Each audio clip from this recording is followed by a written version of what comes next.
Oi, oi, oi, gente, tudo bem? Um ótimo, abençoado dia para todos nós. O Balanço Geral começa com essa foto aparecendo na sua tela. Quem é essa pessoa? O nome dessa menina é Giovana Reis. Em 2006, ela tinha 9 anos de idade, quando é brutalmente violentada e morta na cidade de Quatro Barras, região metropolitana de Curitiba. À época, 2 pessoas foram presas, Pero Petrovic e a mãe, a Vera Petrovic. O caso que ficou conhecido como o caso dos ciganos de Quatro Barras. Essas 2 pessoas ficaram presas por 6 anos, até que em 2012 foram julgadas, e aí se entendeu que elas eram inocentes. Mas então quem matou a Giovana? Por que a polícia colocou esses 2 na cadeia e depois eles foram absolvidos pelo povo pela morte dessa menina? Nós estamos hoje com a resolução desse caso. Esse caso é resolvido 20 anos depois, e a polícia diz: encontramos o verdadeiro criminoso. Quem matou essa menina, quem violentou essa criança em Quatro Barras. Mas por que tanta demora? Por que se chega agora a esse assassino? Como está a vida dos 2 que foram injustamente presos lá atrás? Tiago Silva está na delegacia, que hoje promete trazer a resposta. Daniela Calçavara, direto do norte do nosso estado de Londrina, no local onde o assassino, que segundo a polícia matou a menina, foi preso nessa semana. Vamos conversar com o Tiago Silva, que traz os primeiros detalhes. Tiago, 20 anos depois, agora tem uma prisão e a polícia diz que encontrou o assassino. Ele confessou que matou a criança lá em 2006? Seja bem-vindo.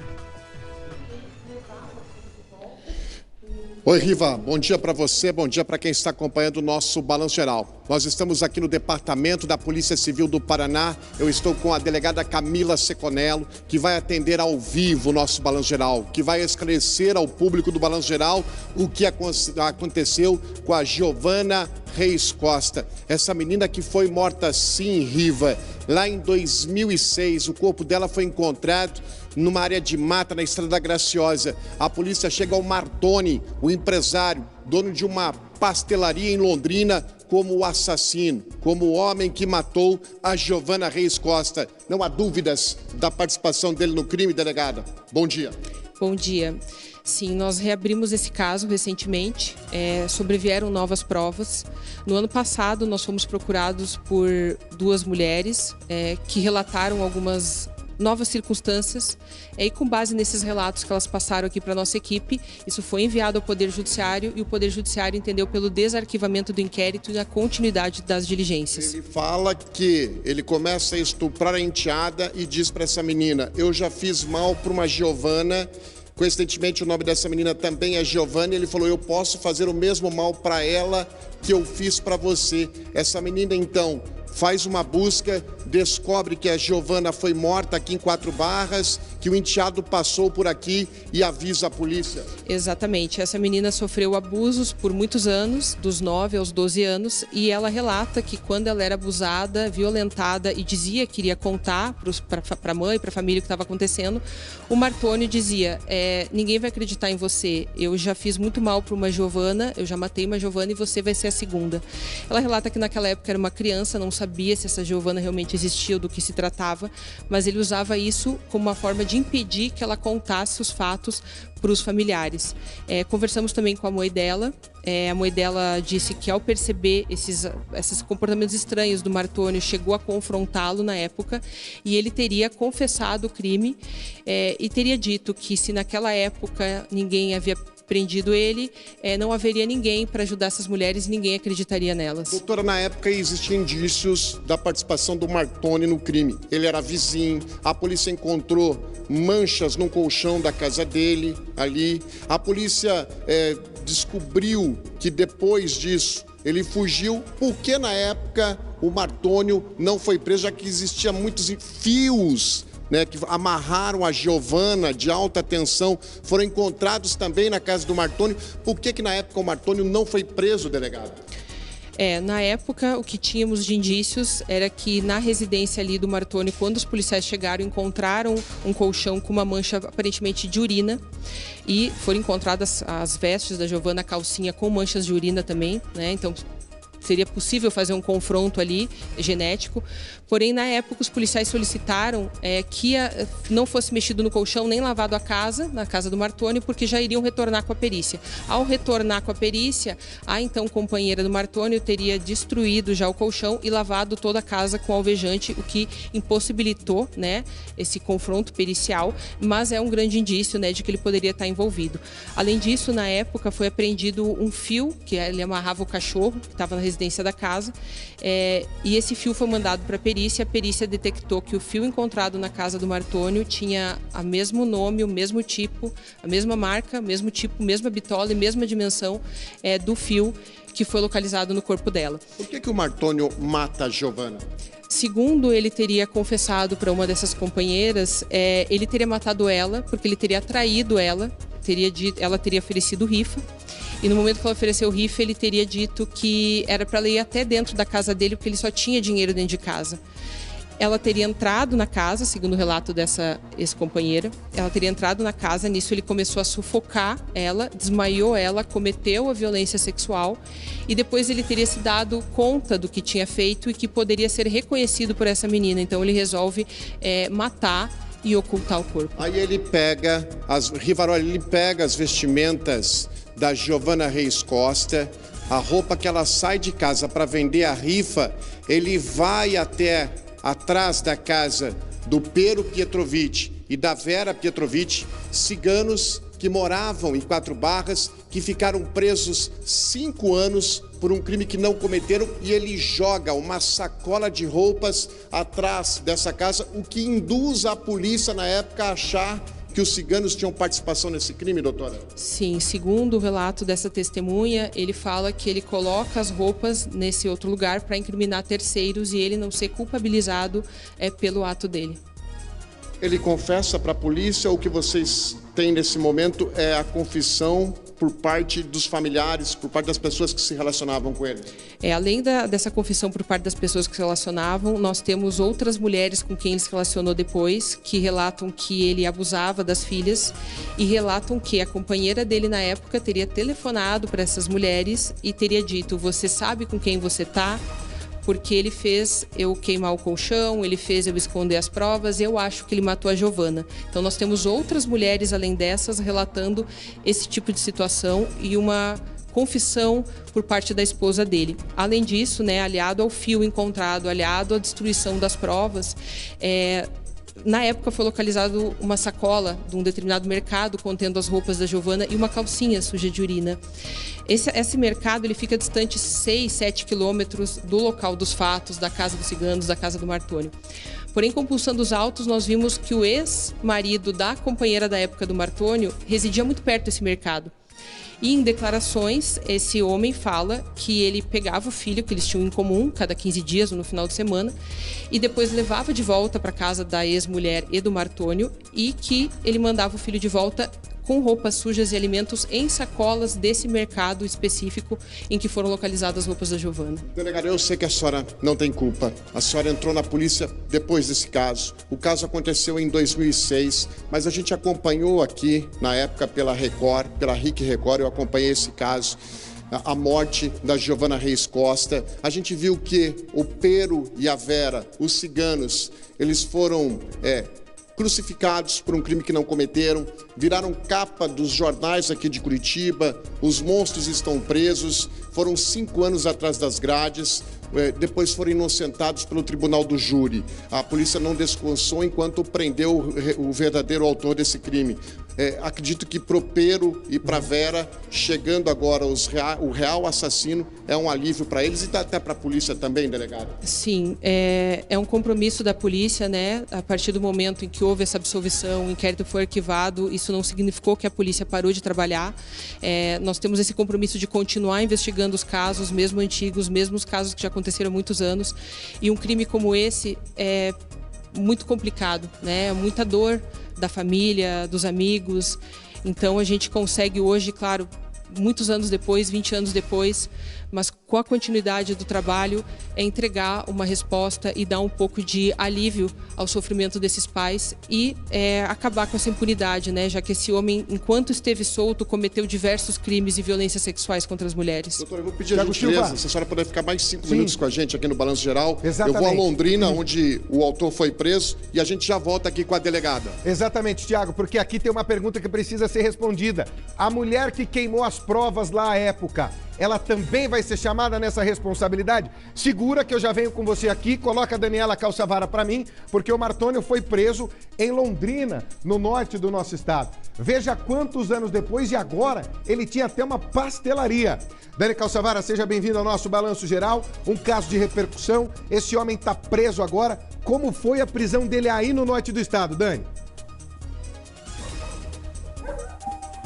Riva, o homem que foi preso aqui, esse mandado de prisão foi cumprido na manhã desta quinta-feira por policiais que vieram aí da região metropolitana de Curitiba, já que essa ordem judicial foi expedida pela Vara Criminal de Campina Grande do Sul. Bom, o Tiago já trouxe toda a história, né, da menina Giovana.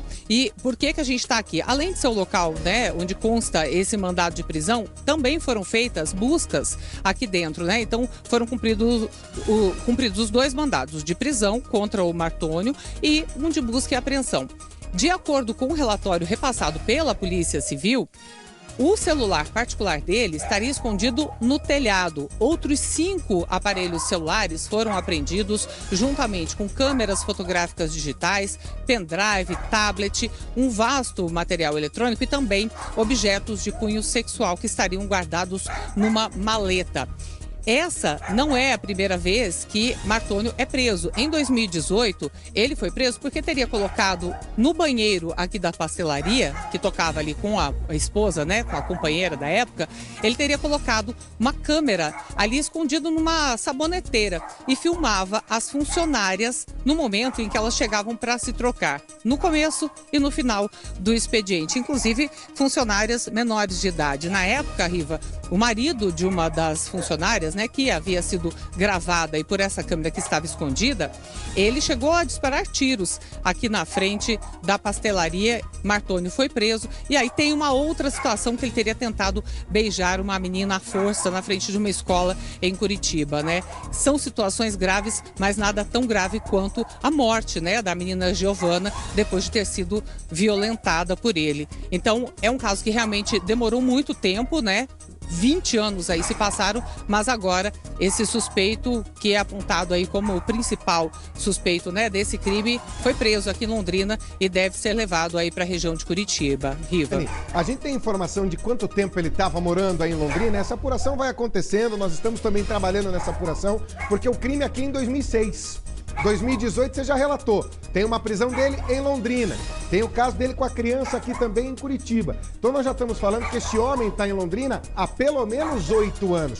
A gente já sabe quando ele se mudou para aí, há quanto tempo agia na cidade ou morava em Londrina? A gente não tem essa informação, Riva, e alguns vizinhos já chegaram aqui, inclusive para dizer que ele não estaria mais junto com essa companheira com quem trabalhava aqui na pastelaria, que ele já não moraria mais aqui, mas esse é sim o endereço que consta ali no boletim da polícia como sendo o endereço onde vieram fazer o cumprimento desses mandados, tanto de prisão quanto de busca e apreensão. Agora, já estava há um tempo e já tinha sido preso aqui em Londrina por conta dessa violação, né? Colocar uma câmera aí no banheiro das funcionárias para filmar, para gravar essas meninas e mulheres nesse momento de intimidade, quando elas estavam ali se trocando, né? A gente pode apurar para saber há quanto tempo já eles estavam aqui, mas pessoal, algumas pessoas que vieram aqui falar com a gente vieram com essa, né, com esse discurso de que não, já não morava mais aqui e tudo mais, mas esse é o endereço oficialmente repassado pela polícia. Riva, o fato é que esse homem fugiu, né, aí da região de Curitiba e veio parar aqui no norte do estado. Daniela Calçavara vai continuar correndo atrás de toda a informação pra gente, também trazendo tudo que acontece exatamente lá na cidade de Londrina na hora da prisão. Obrigado, Dani. Esse é o famoso pé na porta. É quando pode pôr, eu quero pé na porta, eu quero pé na porta. Eu quero a hora que a polícia chega em cima desse criminoso, um maníaco sexual que vinha colecionando vítimas, que filmava mulheres. que tentava beijar crianças à força na porta da escola, que agora a polícia diz matou a menina Giovana Reis em 2006. É hora que a polícia chega e encontra um vasto material de pornografia escondido aqui, escondido lá. Hoje cedo isso aí, gente. Essa imagem que você está vendo agora é de hoje cedo. Quando a polícia vai, você está vendo que tem uma série de brinquedos sexuais, um monte de coisa. É de uma perversão sem tamanho esse homem, mas o pior, ele agia e matava pessoas. Matou uma menina na época com 9 anos de idade e deixou o crime. A responsabilidade em cima de mãe e filho que nada tinham a ver, a família Petrovic, o Pero e a Vera. Na época o Pero tinha 19 anos, a mãe 53. Passaram 5 anos presos por algo que nunca cometeram. Porque ele montou toda uma história, fez a mulher pôr fogo em provas e tudo mais. Essa é a hora do pé na porta. É a hora que a polícia fala assim, vem cá, meu irmão, você acabou de perder e pega esse homem. Deixa aí com o Thiago Silva, tá lá com a doutora Camila Seconello, direto da central aqui da delegacia da Polícia Civil do Estado do Paraná. Thiago, a gente vinha falando que é um homem que comete crimes. Ele é um maníaco sexual. Ele não para e enquanto tivesse solto, ia continuar cometendo essas barbaridades. E veja você que ameaçava inclusive a companheira na época dos fatos. A Giovana Reis Costa sai da casa dela, ali na região do Graciosa, em 4 Barras, para vender a rifa, isso em 2006. Depois desse caso, inclusive, na época, o governador do Paraná decretou que as escolas não vendessem mais rifas, foi proibido isso, porque a Giovana fala para a mãe, eu vou sair de casa, vou vender as rifas e já volto. E a Giovana nunca mais voltou, o corpo dela foi encontrado dias depois numa área de mata, e esse homem, o Martoni, né, delegado?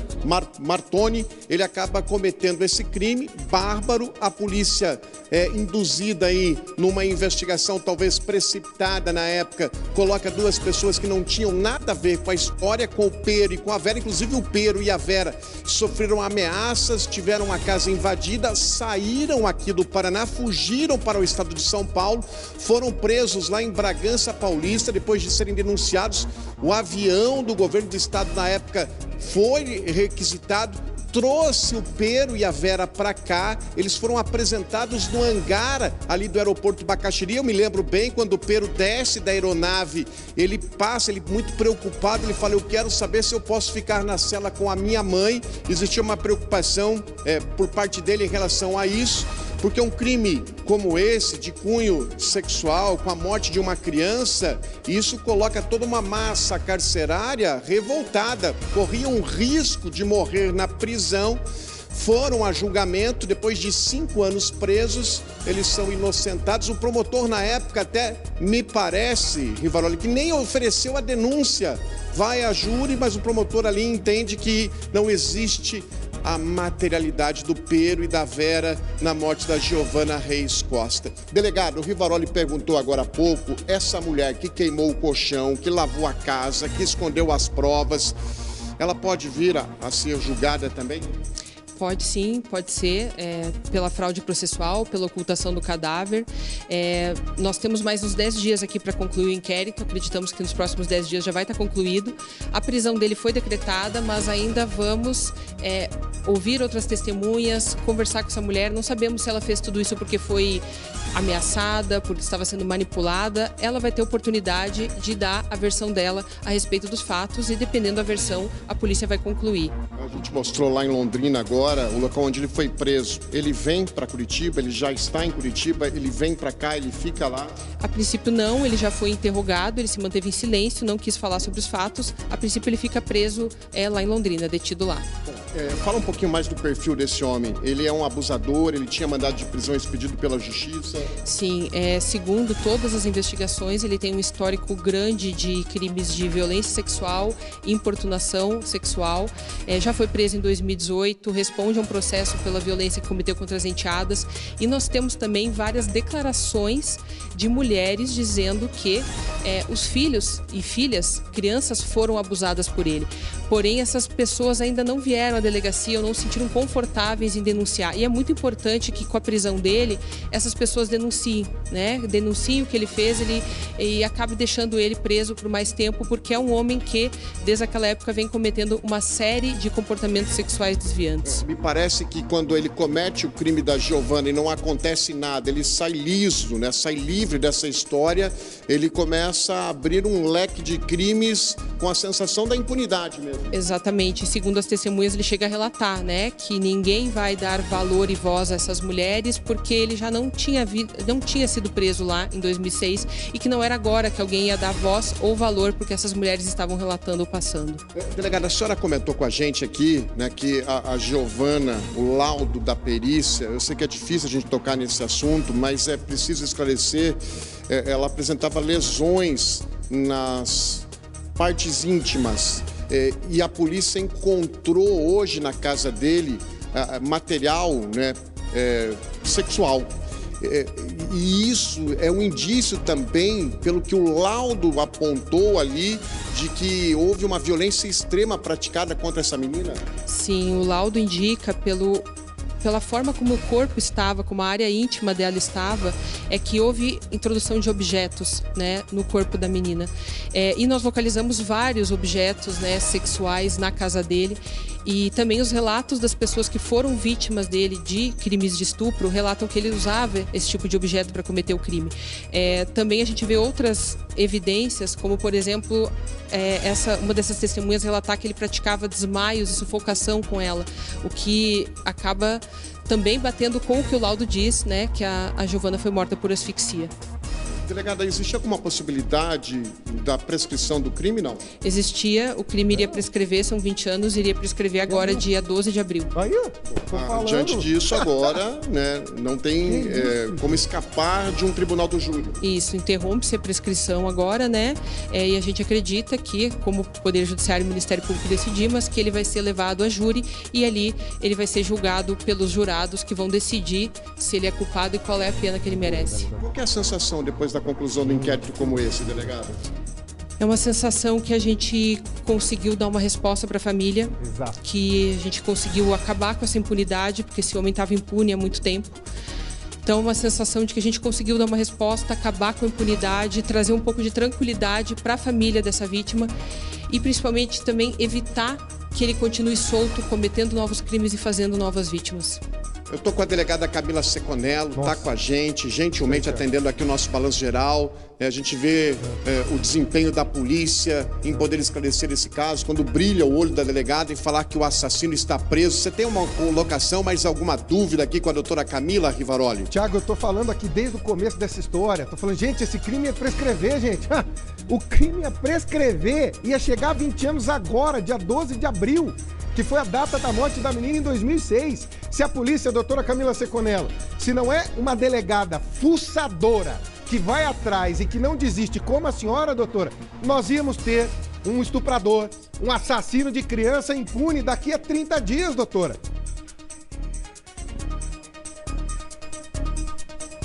Eu agradeço, né, e agradeço também a equipe policial que foi extremamente dedicada nessa investigação. E quero dar os méritos também para as mulheres que denunciaram. Eu ouvi elas, eu vi o medo em cada uma delas, a resistência delas em trazer esse assunto à tona. Algumas delas eu tive que conversar por mais de uma hora para tentar convencer elas a falar, né, sobre o que elas viveram, porque elas não queriam lembrar da dor que elas passaram. Então essas mulheres, né, também são grandes heroínas por terem trazido isso à tona. Agradeço, né, em nome da Polícia Civil, agradeço a minha equipe e nós estamos agora mais tranquilos de ver esse resultado. Como eu falei, né, não foi um crime que a senhora investigou na época, foi uma outra delegada que foi ali talvez induzida ao erro, colocou na cena do crime 2 pessoas inocentes que não participaram do assassinato e foram 5 anos atrás das grades. A senhora fala, né, do dever cumprido com a família, mas também da sensação dessas pessoas que hoje podem respirar aliviadas. E, efetivamente, o autor do crime está preso. Sim, porque a partir do momento em que há essa absolvição, né, pelo tribunal do júri, o promotor na época dos fatos também se manifestou pela absolvição, o júri absolveu, né? A partir desse momento fica um buraco, né, um vazio. Quem foi, né? Se não foram os ciganos, quem foi? E essa resposta demorou muito tempo para vir e com certeza isso criou muita dor na família e então hoje a gente poder dar essa resposta nos traz um alívio. Tá bom, muito obrigado, parabéns pelo trabalho. Obrigada.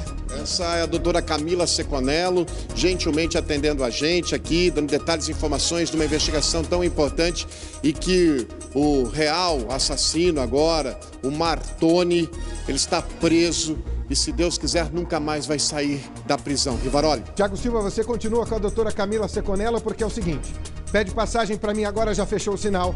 O advogado que teve papel fundamental nesse caso para colocar o Martoni atrás das grades e soltar inocentes. Dr. Cláudio Daledoni Júnior está comigo na linha agora. O doutor gentilmente interrompeu o descanso, as férias, para falar sobre esse caso, porque lá em 2012, aliás, desde o começo, doutor Daledoni, o senhor acompanhou mãe e filho, a família Petrovic, e conseguiu essa absolvição. Doutor, como é que o senhor vê tudo isso agora? O senhor desde o começo vinha dizendo, olha, tem gente que é suspeita nessa história, tem testemunha falando e ninguém está indo atrás. Como é que o senhor vê isso agora, doutor? Muito boa tarde, seja bem-vindo. Boa tarde, Rivaroli. Boa tarde a toda a sua audiência. Esse caso é um caso emblemático. É um caso que não vai fazer com que venhamos a nos envergonhar da justiça criminal paranaense. Esse caso nós estávamos no risco de termos mais uma mácula na justiça criminal paranaense, tal como foi o caso Evandro, onde se convencionou chamar o caso das bruxas de Guaratuba. Estávamos à iminência. A iminência, eu digo o seguinte, estávamos há 4 semanas de termos mais uma sucessão de erros, uma sucessão de desencontros dentro da investigação e que culminou nesses 20 anos de um crime insolúvel, né? Há uma série de personagens que fizeram uma força-tarefa atrás do Martoni, não foi nada assim, aconteceu isso ou deixou de acontecer aquilo. O fato é que nós temos um crime brutal ocorrido em 2006, numa comunidade de 4 Barras. Esse crime ganhou repercussão nacional, portanto, há 20 anos atrás, e 2 suspeitos figuram ali com indícios veementes. Martoni Alves Batista, que é o responsável pela morte, hoje preso, e Pero Petrovic, Vera Petrovic, Camila Michel e o pai dela, Renato Michel. São 4 ciganos. Esses 2 clãs ciganos, os Michel e os Petrovic, iriam casar. E a delegada entendeu, após uma informação de outros ciganos de um clã rival, que eles seriam os responsáveis por matar aquela criança e que aquela criança encontrada na maneira que foi encontrada, com a vagina e o ânus em um duto só, tamanha foi a violência, o cabelo cortado para se parecer um menino e amarrada com fios de luz em posição fetal dentro de um saco de lixo, que aquilo era proveniente de um casamento cigano e aquela menina virgem teria tido a sua vagina dilacerada para extrair sangue em um ritual de prosperidade e fertilidade no casamento cigano. Isso tudo informado por um clã cigano rival. Ela pega e se envereda para esse lado, entra na casa dos ciganos e encontra algumas coisas estranhas que se reverteram em indícios. Ô, doutor, a par disso, pois doutor, não? A gente está falando então aqui que a delegada, à época, que não é a doutora Camila Seconello, essa chega agora, resolve a parada, ela foi induzida então por denúncia. Eles fizeram lá esse ritual maluco aí. E a partir disso se monta uma cena, doutor? Não, ela não foi induzida. Ela foi precipitada, ela foi teimosa e a ação dela foi uma ação criminosa na época. Tá? Foi ação criminosa. Evidentemente que eu não vou poupar, por quê? Porque eu falei desde o começo. O Martoni era investigado, a polícia achou indícios veementes contra ele, por exemplo, mancha de urina no colchão, A calcinha da criança foi encontrada impregnada de urina, portanto, uma evidência material biológica. O mesmo fio foi encontrado dentro da casa dele, o fio de luz que amarrava a criança, o mesmo tipo de saco plástico. Ela simplesmente despreza todas as evidências contra o Martônio e ela pega e encampa, porque ficava mais bonito para a imprensa, que era um ritual de magia negra. E ela relega as evidências, e eu estou sempre batendo nessas evidências, né? O papel determinante, de novo, aqui, Rivaroli, sabe de quem foi? Não foi do Ministério Público, não foi da polícia, não foi do advogado, foi da imprensa. Tal qual o caso Evandro, quando o historiador e jornalista Ivan Mizanzuki desvelou todo o caso e inocentou a família Bage, esse caso é da mesma maneira. Nós tivemos aqui a importância determinante da imprensa, porque se não tivesse a imprensa e nós não tivéssemos aqui, e seja dado a cada um o papel que executou, se não tivéssemos aqui uma liberdade da gestão de segurança pública que o Paraná está vivendo, por conta do secretário, por conta do delegado-geral, que possibilitou que a delegada Camila pudesse ouvir a todos, porque eu levei essas pessoas para a delegada Camila ouvir. Como é que o Martônio cai nessa história? O Martônio ficou ao radar do meu escritório, do meu núcleo de inteligência todo esse tempo. Quando ele é preso em 2018, que ele instalou uma câmera no banheiro da pastelaria dele, e existia um comentário de uma das vítimas dele: agora você vai pagar pelos teus crimes. Eu faço um contato com essa pessoa e ela diz: doutor, eu fui violentada dos 9 anos de idade até meus 15 anos por esse sujeito. O meu irmão foi brutalmente violentado, ele era casado com a minha mãe. As práticas são assim, pavorosas, intolerantes, o que ela me contava. Eu peguei em 2018, tá? O júri foi em 2011, ok? O júri em 2011, o fato em 2006. Eu pego essa menina, peço para ela gravar em vídeo e áudio e mando ao Ministério Público. Mando ao Ministério Público, envio ao promotor do caso. E nada aconteceu. Se não é uma força-tarefa de 2 investigadores, mais uma jornalista, tá? Justiça seja feita, uma jornalista paranaense, que foi assim brilhante em tudo que fez, ok? Na justiça, daqui do Paraná, que é a Patrícia Cavalari, que auxiliou a tudo e a todo tempo, que auxiliou, investigou jornalisticamente. Eu fiz as minhas investigações defensivas e sempre mantive o sujeito no radar. Porque quando foi lá no júri, Rivaroli, ninguém foi assim e pediu: ai, olha, eu também estou enxergando que não há prova. O que o promotor fez foi, quando a delegada de polícia foi desmascarada em plenário, os pais da Giovana levantaram e pediram para falar comigo. Eles disseram: eu quero pedir desculpa para os ciganos porque não foram eles. Essa delegada nos enganou o tempo todo. E eu disse: então fala para o promotor ali, ó.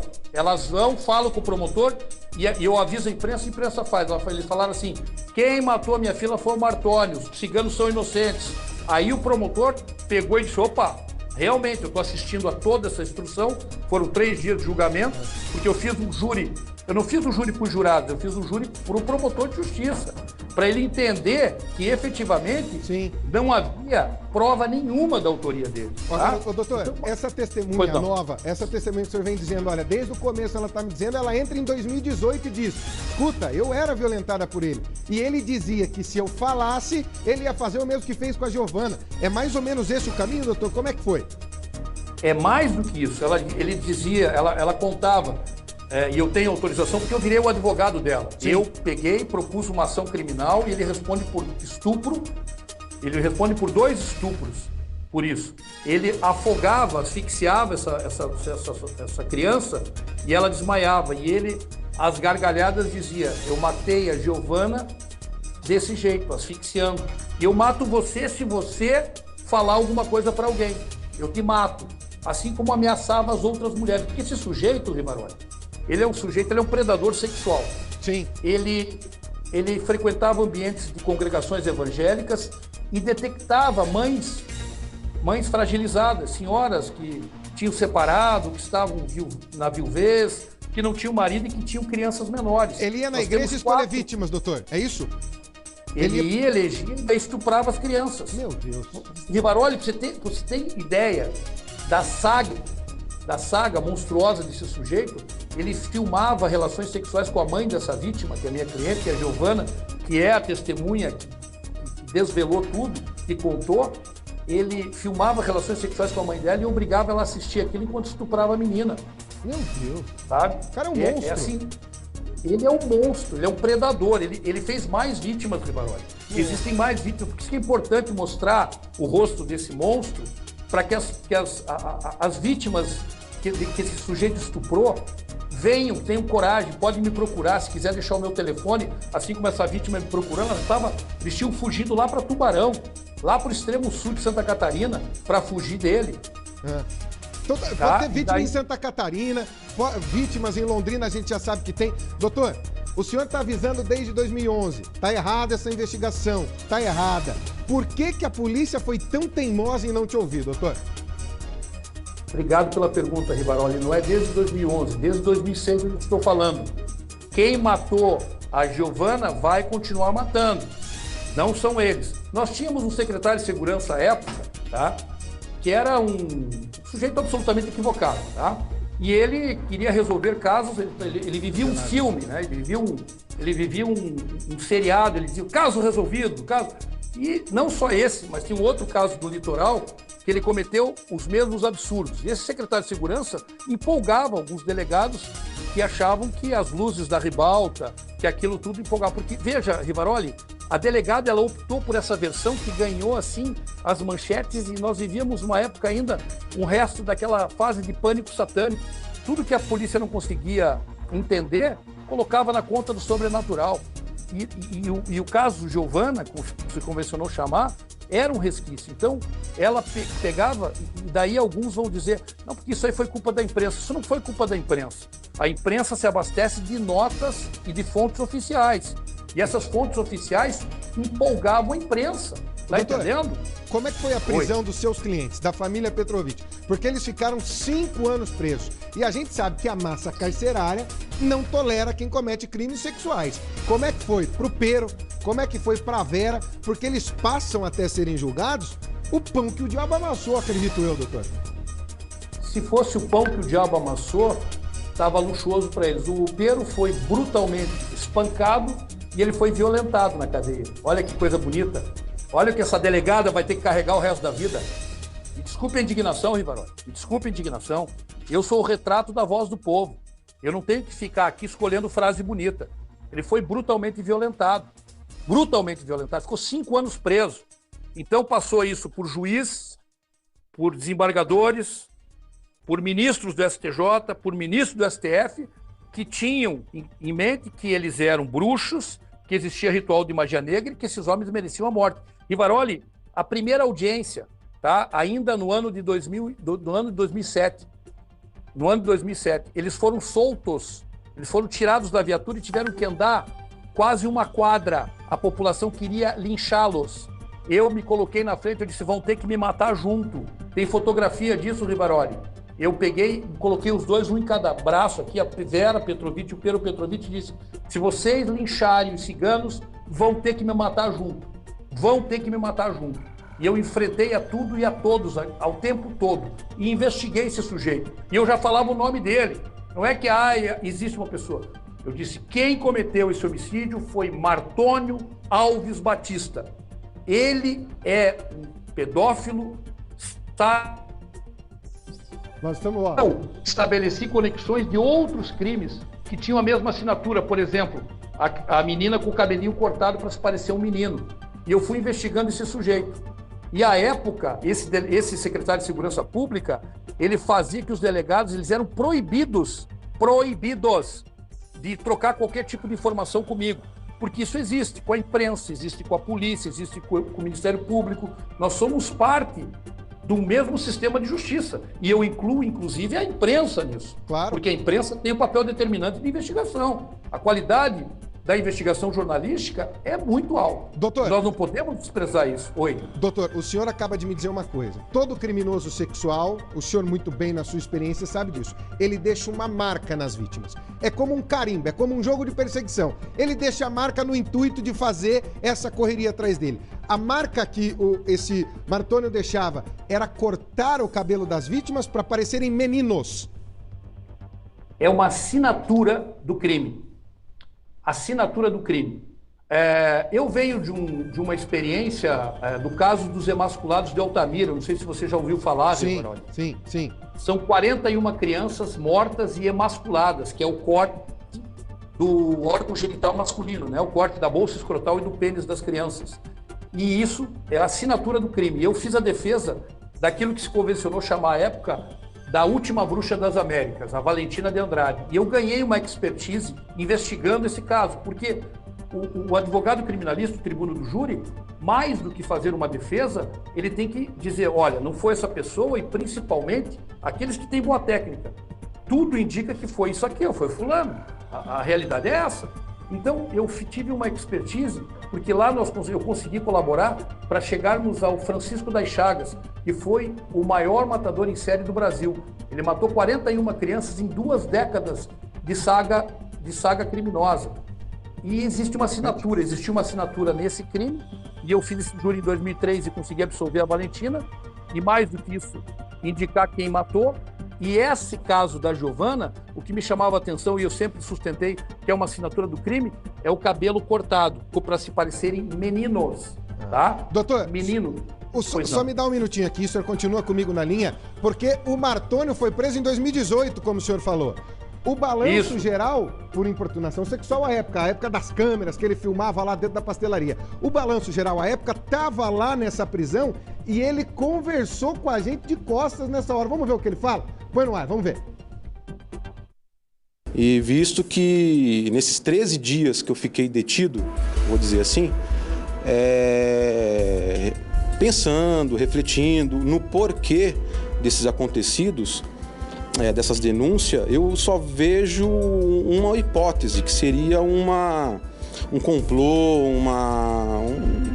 não vou falar uma vingança, mas o fato das meninas, as moças ali, terem, não sei por qual motivo, não consigo entender qual seria o motivo, de ficarem assim tão revoltadas contra a minha pessoa. Eu acredito que me sentido injustiçado. Injustiçado, eu digo, pelo fato de não ter cometido nenhum, volto a dizer, afirmar aqui, dessas acusações que estão me acusando. Doutor, você vê a dissimulação na conversa, né? Foi preso, foi flagrante, ficou detido por 13 dias e bota a culpa nas vítimas. O mais impressionante é esse padrão, né, doutor? É um padrão de comportamento desses predadores sexuais, né? Porque, veja, Rivaroli, ele não tem só o prazer no momento em que ele desafoga aquele desejo sexual criminoso e intolerável contra as vítimas. O prazer desses predadores em série é justamente manipular a investigação. Jogo, né? É se colocar como vítima. Tem todo esse contexto, né? Isso não é coisa da minha cabeça. Os estudos psiquiátricos, psicológicos, de criminologia indicam que o predador ele participa da questão e principalmente desviando provas. Verifique o seguinte no caso em tela. Ele pega e ele desvia a investigação por ciganos. Ele enterra a calcinha e as roupas da vítima, da Giovana, enterra exatamente do lado da casa dos ciganos, que é o primeiro impulso. Ele pede providências para a polícia, ele acha um absurdo tudo isso acontecer. Ele participa ativamente ali da comoção popular. E o corpo estava dentro da casa dele. Rivaroli, o corpo estava dentro da casa dele. E aí não me chegava, eu não conseguia entender como é que ele levou esse corpo para lá, né?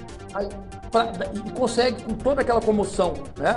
Com toda aquela comoção. Daí, quando tem o crime da Raquel, que ela é encontrada na mala, aí eu disse, ele levou dentro de uma mala, porque ele era um motorista da aviação catarinense à época.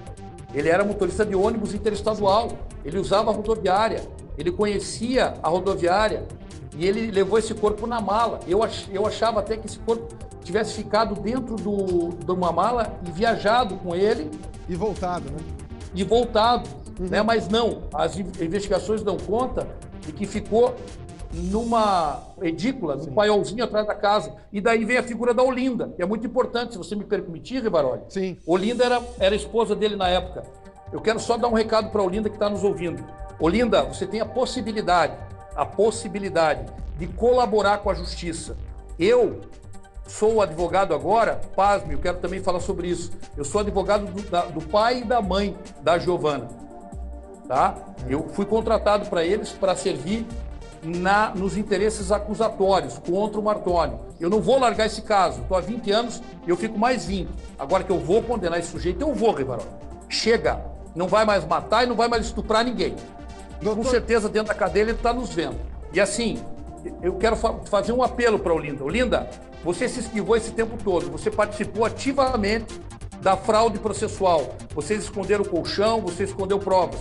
Existe hoje, em 2026, uma lei que vai fazer com que você colabore e você fique isenta de qualquer processo. Eu vou propor isso. Então coloque a mão na tua cabeça e na consciência. Você sabe o que você fez. Então coloque a mão na tua cabeça, coloque a mão na tua consciência, lembre da dor da vítima que você conhecia, você chegou a cuidar dessa criancinha quando ela era menor.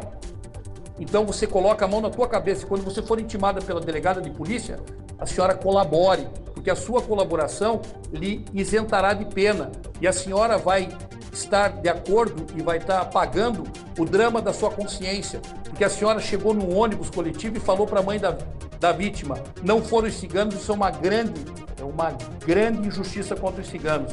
Então a senhora coloque a mão na consciência, que do contrário, eu vou buscar sua responsabilização criminal, assim como o promotor do caso, assim como a delegada do caso. É isso, né? E o secretário também de Segurança Pública à época. Dr. Cláudio Daledoni Júnior, que acompanhou, agora é o responsável pela acusação dessa história, como possivelmente um assistente lá na frente nesse julgamento, mas já o advogado da família da vítima da Giovana, chamando a ex-esposa, agora, à época a esposa do Martoni, para dizer, ó, se você vier aí colaborar, a defesa pode ser que não peça nada contra você, porque é possível isso, mas colabore. Diga o que ele fez para esse homem ser definitivamente condenado. Dr. Cláudio Daledoni Júnior, os ciganos, a família Petrovic ficou marcada, doutor, por uma investigação mal feita e com outros objetivos que a gente não sabe quais. O senhor pretende pedir uma indenização contra o Estado? Cabe isso, doutor? Cabe e assim, eu já pedi uma indenização e o Estado disse que isso é coisa do jogo, isso aconteceu porque eles eram suspeitos. Uma vergonhosa decisão, tivemos na justiça aqui, e agora eu vou pedir uma revisão dessa decisão, vergonhosa. O inquérito policial da doutora Camila Seconello, que hoje é a nossa delegada divisional do DHPP, a partir das pessoas que eu levei, e eu não tenho mérito nenhum nisso, porque é minha obrigação, e a partir do que essa jornalista corajosa, Patrícia Cavalari, levou também, auxiliando, ele foi primoroso, porque aprofundou. Tivemos o acompanhamento de um promotor de justiça, o promotor de Campina Grande do Sul, um jovem promotor, maravilhoso no caso, né? Queria saber a verdade. Eu fui ouvido, Rivaroli, como testemunha no caso. Sim. A minha equipe vai figurar como advogados da assistência de acusação. E eu vou servir como testemunha em juízo, no plenário e tantas e quantas vezes forem necessárias para condenar esse monstro. Nós temos aí o resultado de uma justiça dos holofotes, de uma gestão, à época, de um secretário de segurança completamente equivocado, um sujeito que primou ali para aparecer e dar nisso aí. Se não fosse a imprensa, Rivaroli, se não fossem vocês, nós teríamos mais um caso Evandro. Estamos há 4 semanas desse crime prescrever. A correria que foi para fazer tudo isso, você não tem ideia. Dr. Cláudio Daledoni Júnior, que interrompeu as férias para conversar com a gente aqui dentro do nosso Balanço Geral, tá lá, tá na praia. Aproveite aí, doutor. Parabéns pelo trabalho, porque o mais importante aconteceu. Um criminoso sexual sádico e que enfrentava a justiça e dava um bolo na justiça, ele acabou sendo preso e agora vai ser responsabilizado. Um forte abraço, conte com o Balanço Geral, estamos sempre à disposição, doutor. Obrigado, Rivaroli, e eu consigo agora, com 31 anos de tribuna, com 52 anos de idade, te dizer com tranquilidade, esse caso foi um caso completo, porque eu consegui absolver 4 ciganos que justamente estavam ali sendo acusados dessa barbaridade. Mais do que isso, durante 20 anos de caso, consegui ser o advogado dos acusados e agora sou o advogado da família da vítima e conseguindo ainda colocar esse monstro na cadeia. Um forte abraço, Rivaroli, a você e a todos os teus telespectadores. Eu estou sempre à disposição. Um abraço. Obrigado, doutor Cláudio Daledoni Júnior. Que história, hein? Ó, o espaço está aberto. para a delegada à época, nós não citamos o nome dela aqui, o doutor até falou, né? Que era a doutora Margarete à época. Doutora Margarete, a senhora está aposentada hoje. O espaço está aberto para a senhora aqui. Luiz Fernando de Lázaro, ex-secretário de Segurança Pública do Estado do Paraná à época, que pertencia ao Ministério Público e virou secretário. Doutor, à disposição também para que o senhor possa falar, evidentemente, o seu lado em toda essa história aí. O Balanço Geral está aberto para ouvir todo mundo. Mas é certo, em 4 semanas, esse homem não seria mais punido. Mesmo se fosse preso, nunca mais seria punido por esse crime. E agora vai ser responsabilizado. Parabéns aí à Delegacia de Homicídios e Proteção à Pessoa, que não descansou, voltou atrás e conseguiu botar um monstro na cadeia.